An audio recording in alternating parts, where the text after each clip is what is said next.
I had promised in my November favourite videos, I thought I would show you and do a full review on the Hourglass Ambient Lighting Palette.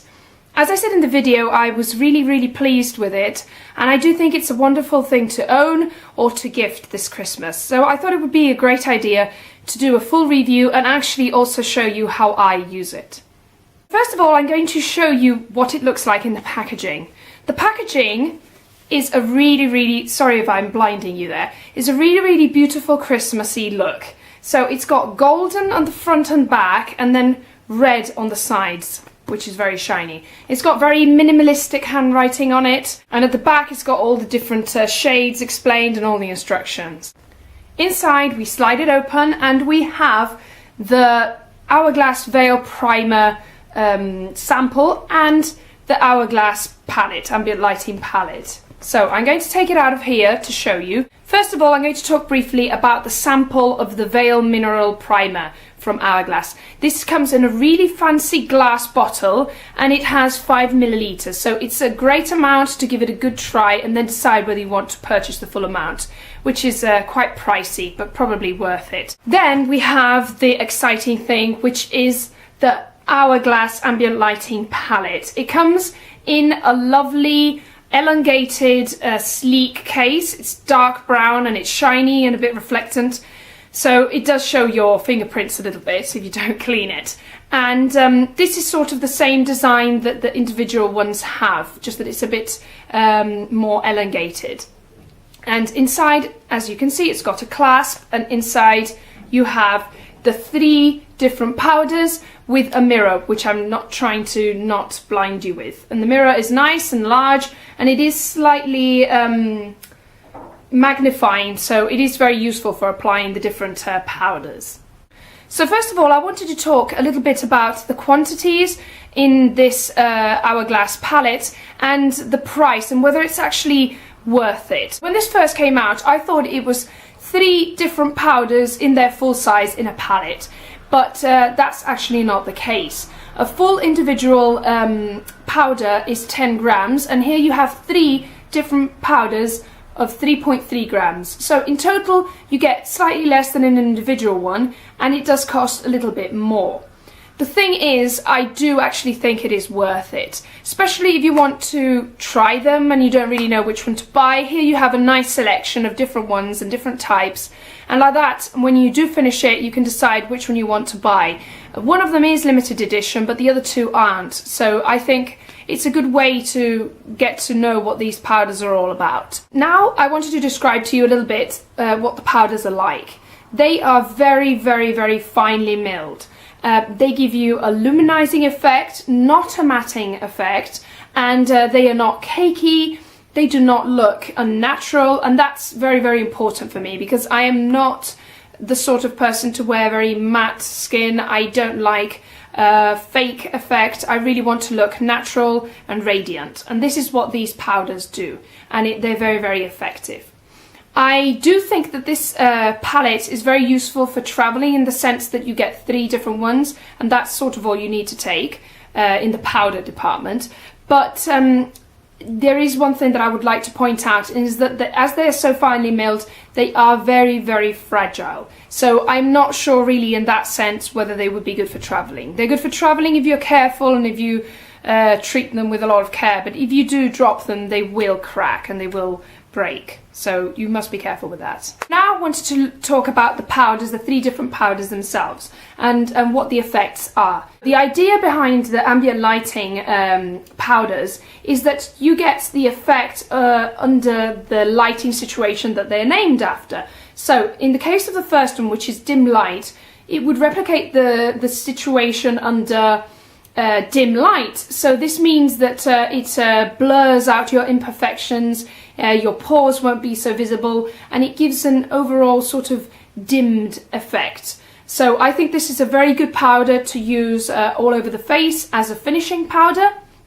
It doesn't mattify, but it does sort of finish and make it look all much smoother and much sort of perfected.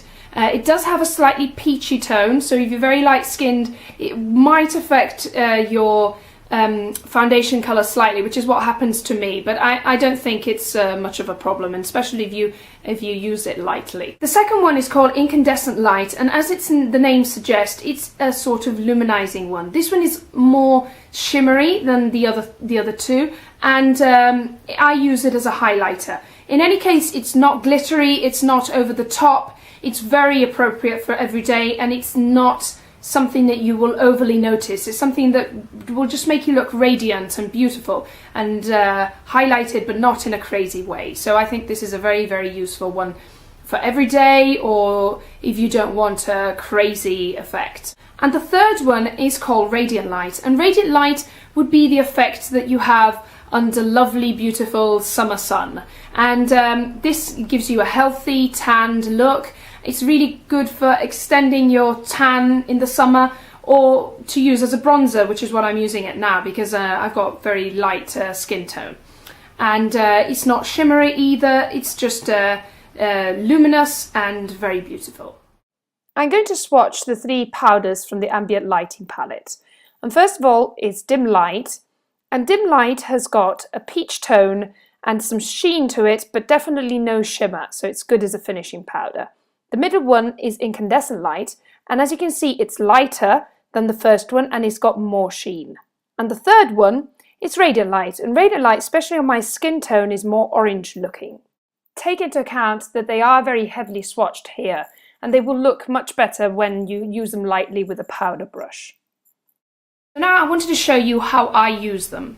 In the case of Dim Light, I use it as an all-over powder, so I can use a kabuki brush or a powder brush. In this case I'm going to use my MAC kabuki brush, and I just press it over the areas or the whole face where I want to blur and finish.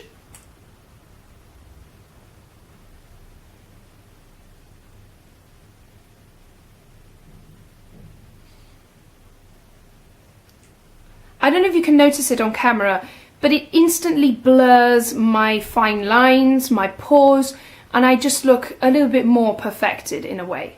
The next one I wanted to show you is Incandescent Light, which is the one that I use as a highlighting powder.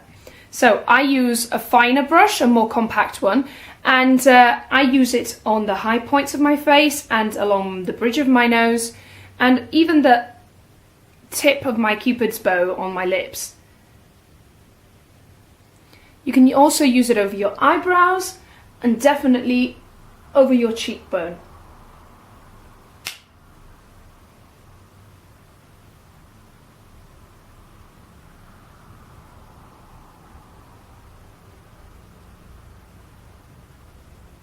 I don't know if you can see the effect there, but it's very, very natural and very beautiful.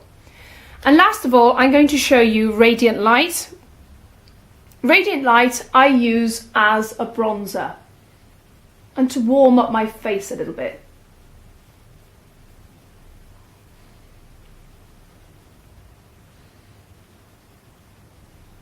Even along my hairline and jawline. I hope you can see the effect that the three powders have.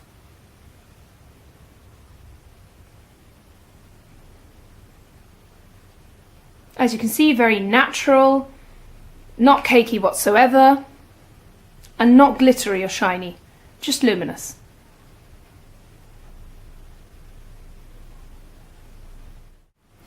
Overall, if you can still get a hold of this palette, I really do think it's worth it. I think you can probably still find it in some Space NK stores, and probably on eBay or maybe in the second-hand market. And I do think that they are worth it, and in any case, two of them are permanent, and any of the Hourglass Ambient Lighting powders really are worth purchasing. So instead of getting the palette, you can always have a look at them and buy one of them individually if you're not able to get a hold of it. I hope you enjoyed this review. If you did, please press thumbs up and comment down below, and if you do have one of the different ambient lighting powders. Thank you for watching, and please subscribe. I've got some very interesting videos coming up, and thank you for watching once again. Bye bye.